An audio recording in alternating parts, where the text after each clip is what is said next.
Dando continuidade aqui na abordagem dos temas com o mestre Jung, então nós vamos retomar aqui a dinâmica então desse primeiro par de opostos que o ego então está envolvido. Então, ego, persona no consciente, sombra no inconsciente pessoal. Isso é muito importante a gente começar a compreender como é que o Jung traz, para a nossa humanidade, principalmente para a nossa sociedade contemporânea, o processo de individuação. Esse é o desafio de todo ser humano na vida, se individuar, se buscar o desenvolvimento consciencial. Então, quando Jung insere esse aspecto, ele então nomina 4 itens. Então, lidar com a sombra, lidar com a persona, integrar a sombra, confrontar os parceiros invisíveis e então ir para a individuação na conexão com o self. Então, veja bem, quando nós trazemos esse primeiro par de opostos, onde nós comentamos que o ego vive essa tensão dos opostos, de um lado na consciência a persona, do outro lado no inconsciente pessoal a sombra. Isso é muito importante, para que a gente possa avaliar o desafio do ego. Então, o ego é uma instância ao centro da consciência e a ele cabe desenvolver recursos para integrar esses aspectos. Claro que a diversidade é quando ele lida com a sombra, porque a sombra então está no inconsciente pessoal, não é? Nessa dinâmica desse aspecto, ela vai carregar, ela carrega toda a crença inserida pela ancestralidade, ou seja, a gente traz no DNA e na psique todo esse conhecimento, essa experiência, essa vivência dos nossos ancestrais. Então, a sombra, na verdade, são conteúdos que de forma preconceituosa foi rejeitado. E o ego, então, claro, precisa ter recurso para poder integrar os conteúdos sombrios possíveis do inconsciente pessoal, da sua ancestralidade.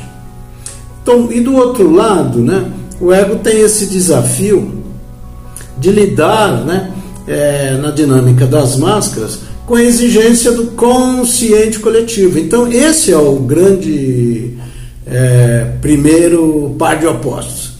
À medida que o ego desenvolve recursos, ele vai conseguir integrar os conteúdos sombrios e vai conseguir lidar com a persona, deixando fluir o processo de individuação. Então, isso é fundamental e a gente já começou a aprofundar, porque na sequência nós vamos falar um pouco dos aspectos que movimentam toda essa dinâmica, que são os complexos. Então, na aula seguinte nós vamos estar entrando um pouco no segundo par de opostos, que seria ânima e ânimos, e a partir daí nós vamos aprofundar nessa dinâmica do inconsciente pessoal, falando dos complexos.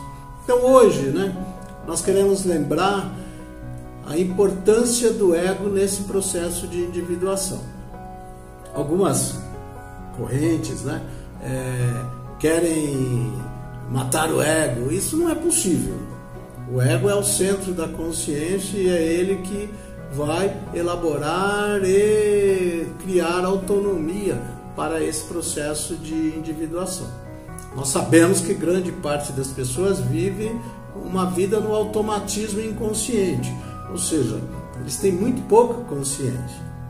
A gente viu que na dinâmica nossa, no dia a dia, a nossa consciência é muito baixa. 93% da nossa experiência é comandado pelo inconsciente.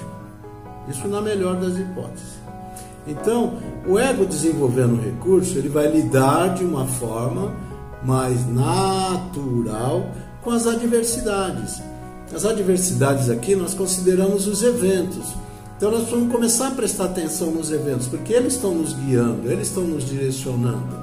Os eventos vão nos mostrar o fluxo da libido nesse processo.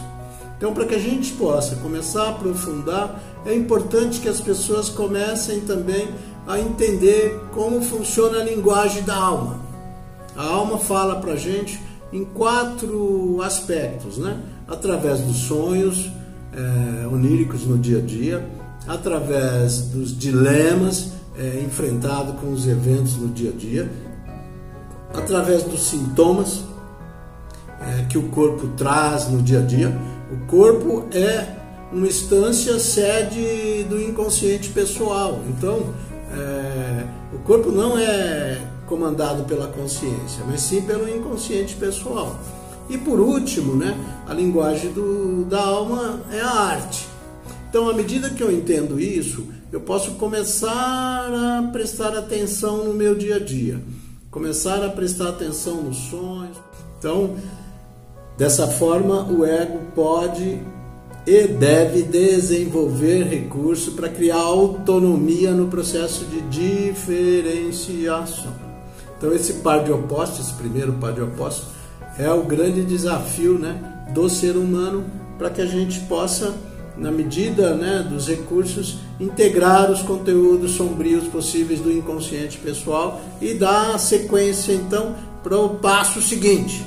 Lidamos com a persona, lidamos com a sombra, agora vamos lidar com o parceiro invisível, que é esse segundo par de opostos, então, em função do gênero constelado dentro de cada pessoa.